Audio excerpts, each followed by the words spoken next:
here is a review of my brand new, refreshed, redesigned, whatever you want to call it, the 2024 Tesla Model 3 Highland. If you guys are new here, my name is Jason and I do reviews on vehicles here in Canada, so be sure to like and subscribe for more videos just like this one. And I'll be going over the safety features, exterior, interior, range, and the heart of the car, which is the touchscreen. Also, I will be making a separate channel covering my ownership experience of this car, along with reviewing and comparing other EVs. I'll leave a link to that channel in the description below. Now, there's been many changes done to the 2024 Model 3's exterior and interior. As for the safety features, I'm sure it's been known that Tesla in general is a pretty safe vehicle with all of the safety features that it has. My favorite being the Sentry mode, since your vehicle is being recorded 24/7 and you can even turn that off if you like. I think other manufacturers should start adding this to their vehicles as this is very helpful. And Teslas now don't have the ultrasonic sensors like they used to. And just like with any changes, there's people who will hate this or even love this. Personally, I think it works fine, and of course, over time, I'm sure it'll become that much better. And for 2024, there's also been new colors added, such as the Stealth Gray and the Ultra Red. I ended up going with the white, and I also had this fully wrapped in Stealth PPF. For the range on the Model 3, I opted to go with the long range, as not only do you get more range, a bunch of different things compared to the rear wheel drive. And the estimated range that you can get with the long range is about 548 kilometers. Now, this will obviously vary depending on your driving habits, weather, terrain, and other factors. Also to note, with the long range, Tesla does recommend to charge it to 80%, unless you're going on a road trip where you can charge it to 100%. Starting in the front end has been completely changed from the previous Model 3.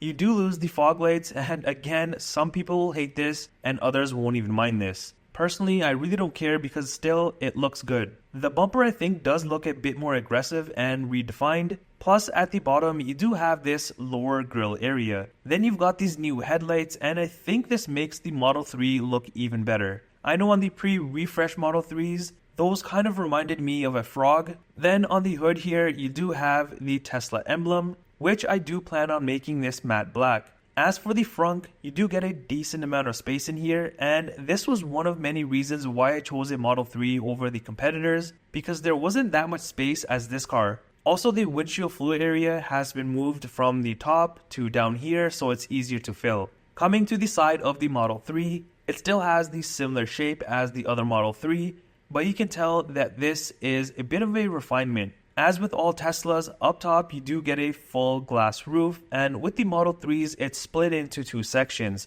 You get one for the front and then you have the rear one. You've got the black trimming around the frameless windows and dual pane glass all around for more noise cancelling. And on the side pillars are cameras on both of the sides. The door handles are flush against the body and are matte as well. Even on the fenders you have more cameras. So you really get a nice 360 coverage. As for the wheels, these are also brand new, and I decided to stick with the standard 18-inch futon wheels since these do give you the maximum range, but I do plan on changing them next year. Also, this hubcap does come off, which does reveal a nice set of wheels. Coming to the rear, you have more of the changes that you can see. For one, you've got this nice diffuser similar to the Model Ys, and also are the reflectors here, the hazards once the trunk is open, and the reverse lights. I've also went ahead and changed the dual motor badge to matte black, and I plan on doing the same thing for the Tesla letters here. Even the rear taillights are new, and I do prefer the look of these.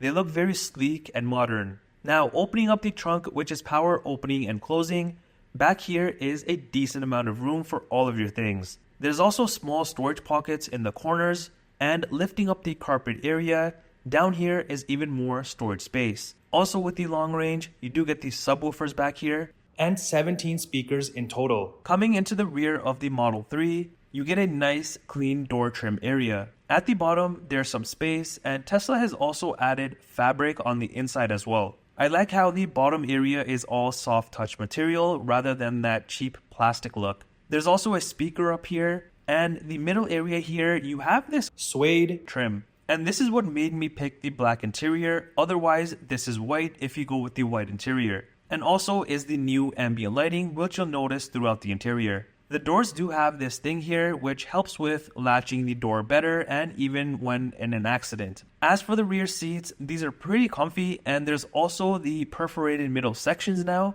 Plus the rear seats do come heated like they always did, but you do not get the middle seat heated anymore. And pulling down the center piece here, you'll have the cup holders, and these have been rearranged as well. Behind the driver and passenger seats are these seat pockets, and over on the rear console, this screen is also new, and you can do quite a few things on it, like control the temperature, turn the rear heated seats on, control the passenger seat, which is neat. There's also a music section. You can watch YouTube, Netflix and all. There's arcade games as well, and then you just got the settings section. There's also the venting right under it and 2 USB ports. Coming to the front, it's like the rear but with a bigger area at the bottom. You've also got the 2 speakers and then just the usual window controls. There's also this emergency door open latch. Also up here in this area, you will notice a red light, which is for your blind spot. As for the front seats, these are super comfy. These have the same perforated middle sections,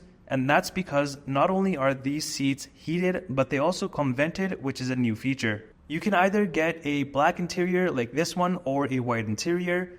I originally wanted white, but now that I have black, it's not all that bad. The front seats are power adjustable, and the driver's side has the lumbar support. Underneath are the pedals, and I did add these after, otherwise they're just black. Entering inside of the Model 3, you get a brand new dash with the nice ambient lighting that circles around the whole thing. I did notice when I test drove this before getting mine, this area by the driver's side was misaligned, and I believe that's because that car was from the Fremont factory, whereas mine was made in the Shanghai factory. And from what I've heard and seen on my car, I didn't notice any panel gaps or anything crazy like that. The whole dash is also in that soft touch material, and there's also this fabric trim that runs across. You've even got this cool looking aluminum trim. The steering wheel is wrapped in vegan leather and does come heated. And with the Refresh Highland, there's no stalks anymore, so everything is on the steering wheel.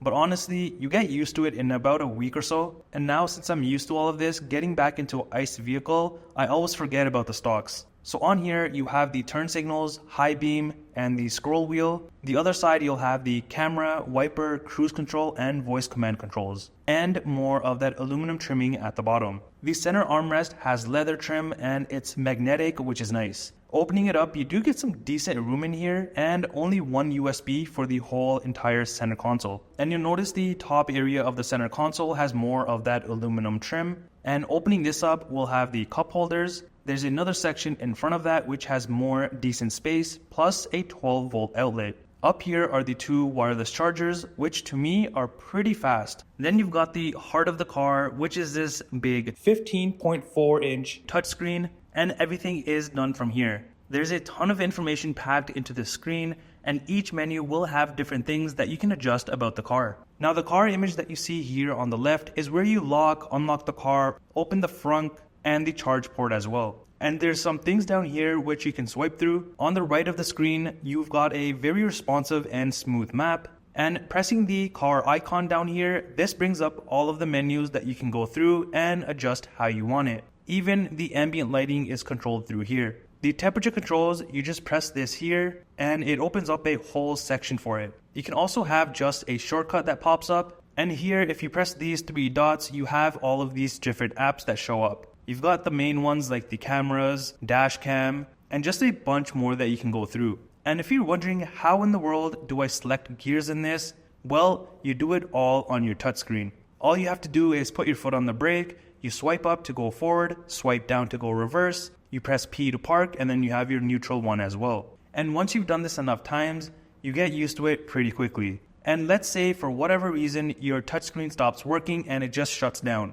Well, don't worry, because you've got a backup gear selector up top here, so you can select through those. And in order to get into your glove box, there's no handle like normal cars.